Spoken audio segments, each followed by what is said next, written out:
Welcome to Let Me Fix This. Enjoy the video. In this video, I will explain how to reset your Toyota RAV4 maintenance light. This light typically illuminates to remind you it's time for routine service, such as an oil change, not because there's a problem with your vehicle. It's a simple process you can do at home in just a few minutes, saving you a trip to the service center. Let's get started with the first step.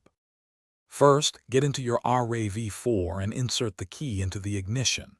Turn the key to the on position, which is the second click, but make sure not to start the engine. Before proceeding, confirm that your odometer is displaying the total mileage. If it's showing trip A or trip B, press the trip meter button until the total odometer reading appears. This ensures you are ready for the next step.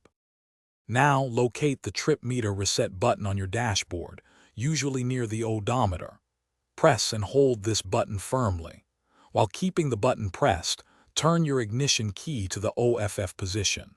Immediately after, turn the key back to the on position, but again, do not start the engine. Continue holding the trip meter button for approximately 10 seconds during this sequence. As you hold the button, the maintenance light on your dashboard will begin to flash, and then it should completely turn off. Once the light extinguishes, you can release the trip meter button.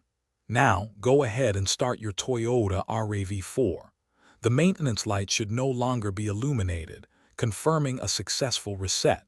If it's still on, simply repeat these steps 1 or 2 more times.